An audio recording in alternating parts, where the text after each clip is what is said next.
আসসালামু আলাইকুম। নমস্কার বন্ধুরা, কেমন আছেন আপনারা? আমি মিস হক আছি কথা থেকে আপনাদের সাথে কিছু মজার মজার তথ্য ও প্রতিবেদন নিয়ে।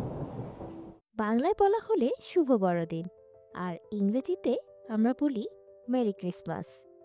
আচ্ছা, মেরি ক্রিসমাস বা বড়দিন যে আমরা বলি, আমরা কি জানি এই ক্রিসমাসের ইতিহাস? কতটুকু জানি এই উৎসবের অর্থ? প্রতিটি ধর্মেই নির্দিষ্ট কিছু উৎসব আমরা পালন করি। এই উৎসবগুলোর নিজস্ব কিছু অর্থ ও ইতিহাস রয়েছে। আমরা প্রত্যেকে আলাদা আলাদা ধর্মের অনুসারী হলেও উৎসবগুলো আমরা অনেকেই উদযাপন করি। আজ আমরা ক্রিসমাসের ইতিহাসের অর্থ এবং কেন আমরা এই দিনটি উদযাপন করি তা নিয়ে জানাবো। এখন আপনাদেরকে বলবো ক্রিসমাসের ইতিহাস সম্পর্কে। ক্রিসমাস হলো খ্রিস্টান ধর্মাবলম্বীদের প্রথম ধর্মীয় উৎসব, যা প্রতি বছর 25শে ডিসেম্বর উদযাপিত হয়। বিশ্বাস করা হয় এই দিনে যীশু খ্রিস্টের জন্ম হয়েছিল। যীশু খ্রিস্ট খ্রিস্টান ধর্মের প্রবর্তক এবং তাকে ঈশ্বরের পুত্র হিসেবেও মানা হয়। তবে ক্রিসমাস উদযাপনের ইতিহাস অনেক প্রাচীন। খ্রিস্টপূর্ব সময়ে রোমানরা শীতকালীন সোলিস্টিস উদযাপন করত, যাকে স্যাটার্নালিয়া বলা হতো। এটি সূর্যের আলো ফিরে আসার প্রতীক হিসেবে পালিত হতো।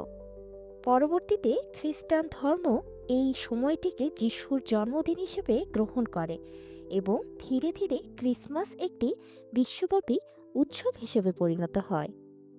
336 খ্রিস্টাব্দে রোমে প্রথম আনুষ্ঠানিকভাবে ক্রিসমাস উদযাপন শুরু হয়। রোমান সম্রাট কনস্ট্যান্টাইন, যিনি খ্রিস্টান ধর্ম গ্রহণ করেন, এই দিনটি খ্রিস্টানদের জন্য গুরুত্বপূর্ণ উৎসব হিসেবে ঘোষণা করেন। মধ্যযুগে ক্রিসমাস ধর্মীয় ও সামাজিক উৎসব হিসেবে প্রতিষ্ঠিত হয়। চার্চে বিশেষ প্রার্থনা, গান এবং নাটকের মাধ্যমে যিশুর জন্মের কাহিনী পরিবেশিত হতো। গ্রামে গ্রামে লোকেরা ভোজসভা, নাচ এবং উপহার বিনিময় করত। 1700 ও 1800 শতাব্দীতে ক্রিসমাস উদযাপনে পরিবর্তন আসে। ইংল্যান্ড এবং আমেরিকায় এটি পারিবারিক উৎসবে রূপ নেয়। ভিক্টোরিয়ান যুগে 1900 শতাব্দীতে ক্রিসমাস ট্রি, সান্তা ক্লজ এবং উপহার দেওয়ার রীতি জনপ্রিয় হয়ে ওঠে। জার্মানিতে রীতি অনুযায়ী ক্রিসমাস ট্রি সাজানোর প্রথা ইংল্যান্ড ও আমেরিকায়ও ছড়িয়ে পড়ে। আচ্ছা, আপনারা কি জানেন কেন একে মেরি ক্রিসমাস বলা হয়? এখন প্রশ্ন হলো, কেন আমরা বলি মেরি ক্রিসমাস? মেরি শব্দটি আনন্দ ও সুখ বোঝায়। যিশুর জন্মের মাধ্যমে পৃথিবীতে ভালোবাসা ও শান্তির বার্তা এসেছিল। তাই খ্রিস্ট ধর্মাবলম্বী মানুষরা একে একটি আনন্দঘন উৎসব হিসেবে চিহ্নিত করে থাকেন।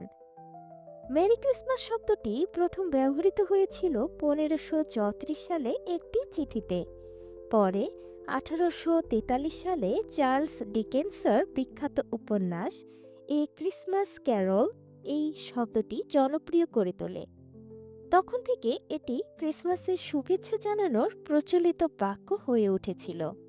আমরা কি সবাই জানি যে লাল সাদা রঙের জামা পরা ও লাল সাদা রঙের টুপি পরা লম্বা সাদা দাড়িওয়ালা ব্যক্তিটিকে কেন আমরা সান্তা ক্লজ বলে থাকি?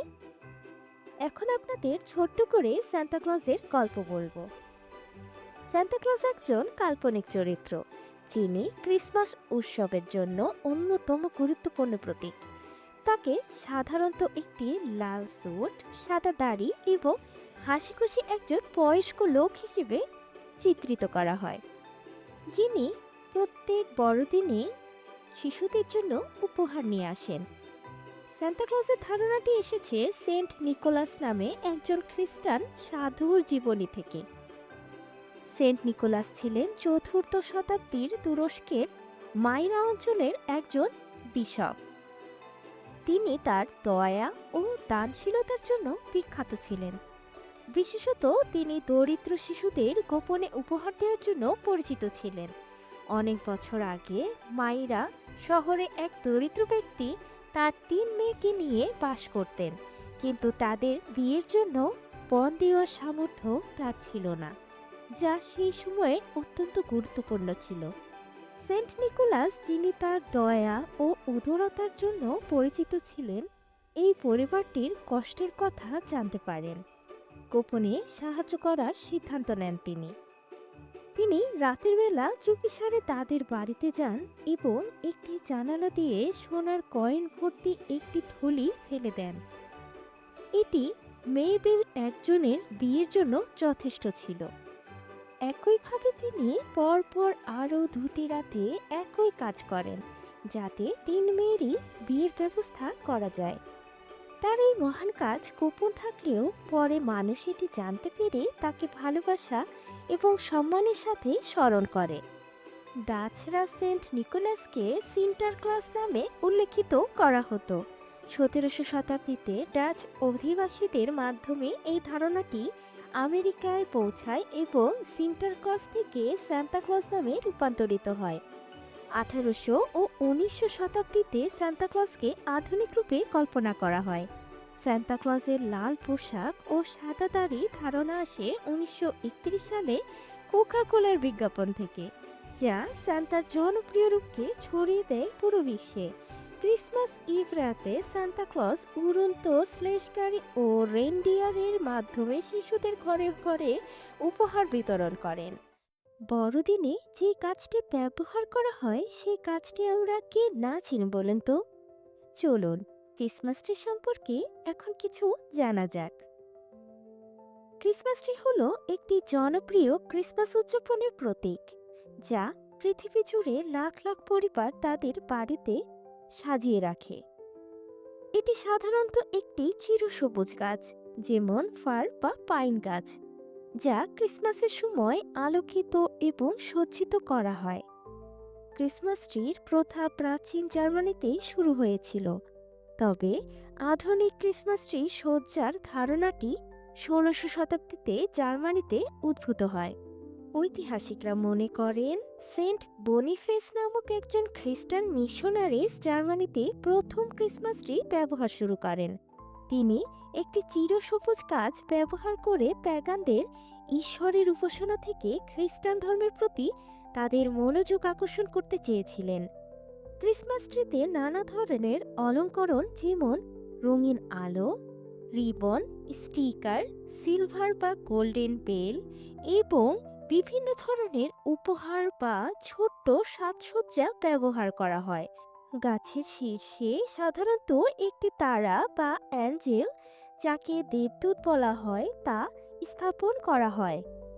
ক্রিসমাস শুধুমাত্র একটি ধর্মীয় উৎসব নয়, এটি খ্রিস্টান ধর্মাবলম্বীদের জন্য ভালোবাসা, শান্তি এবং মানবতার বার্তার উৎসব। এই উৎসবের মাধ্যমে তারা সকলে একত্রিত হতে পারে এবং আমাদের সকলকে শেখায় কিভাবে আমরা আমাদের আশেপাশের মানুষকে সাহায্য করতে পারি। আজ আমরা জানতে পারলাম ক্রিসমাসের ইতিহাস, সান্তাক্লজের গল্প এবং ক্রিসমাস ট্রি সম্পর্কে। প্রত্যেকটি ধর্মে শান্তির বার্তা দেয়া আছে। আমরা যে ধর্ম পালন করি না কেন, আমাদের সকলের উচিত প্রতিটি ধর্মের প্রতি শ্রদ্ধাশীল হওয়া, কারণ দিন শেষে আমরা সবার আগে মানুষ। তাই তো কবি বড়চণ্ডী দাস বলেছিলেন, সবার উপরে মানুষ সত্য, তাহার উপরে নাই।